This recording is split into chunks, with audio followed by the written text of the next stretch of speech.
नमस्कार बंधुरा आमी आज के बानाচ্ছি बेसনের खास्ता बा बेसन मास्ट्री।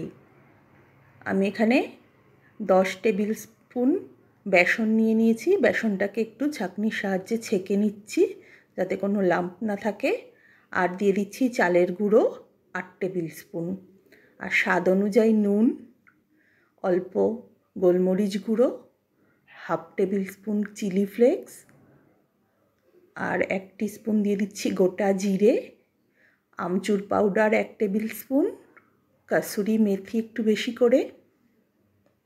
एबार समस्त किछुके हाथेर साहाज्ये खूब भालो करे मिक्सड करे निচ্ছি और दिए दिচ্ছি 2 टेबिल स्पून सादा तेल, चाइले घिओ दिते पारेन, एटा जार जेटा खुशी। आबारो समस्त किछुके खूब भालो करे मिशिए निচ্ছি। एबार अल्प अल्प करे जल दिए आमी एटाके मेखे नेब। एटा एकटू शक्त करेई माखते होबे, खूब बेशी शक्त ना आबार एकदम नरमो ना।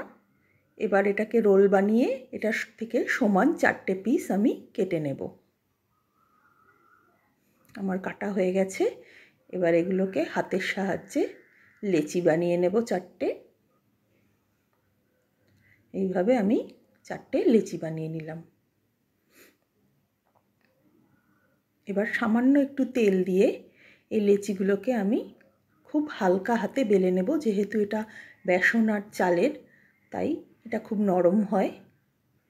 এবার ঘিয়ের মধ্যে 1 টেবিল স্পুন ঘিয়ের মধ্যে 1 টেবিল স্পুন কর্নফ্লাওয়ার দিয়ে গুলে একটা লিকুইড বানিয়ে নিলাম। এটা আমি বেলে রাখা রুটিটার উপরে লাগিয়ে দেব। এবার ওপর দিয়ে আরেকটা রুটি দিয়ে কভার করে দেব। এইভাবে আমি 4টে লেয়ার বানিয়ে নেব।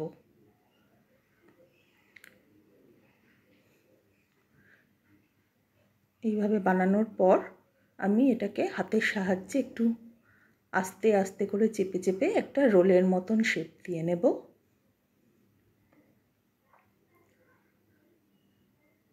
এইভাবে একটা রোলের মতন শেপ করে নিয়ে আমি এর থেকে ছোট ছোট পিস কেটে নেব।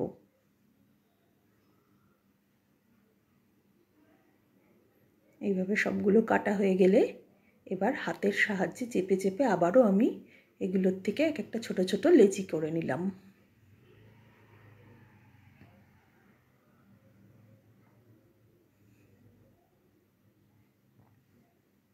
এটা যেহেতু খুবই হালকা তাই হাত দিয়ে একটু ভালো করে চেপে চেপে করে নিতে হবে।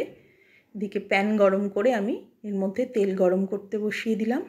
দিয়ে এই লেচিগুলো নিয়ে খুব হালকা করে একটু বেলে, চাইলে হাতের সাহায্যেও চেপে চেপে একটু ফ্ল্যাট করে নিতে হবে। খুব বেশি বেললে চলবে না, তাহলে এগুলো খুলে যাবে।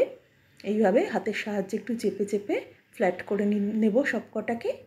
এবার যে তেলটা আমি গরম করে রেখেছি এর মধ্যে দিয়ে আমি এগুলোকে একটু গোল্ডেন ব্রাউন করে ভেজে নেব।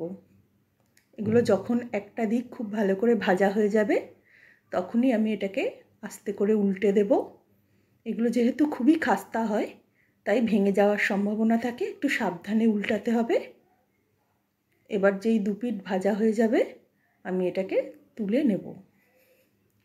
এটাকে ঠান্ডা করে আমি এটাকে রেখে দিতেও পারি আর সঙ্গে সঙ্গেও খেতে পারি। আপনারাও বানিয়ে দেখবেন, ভালো লাগবে। নমস্কার।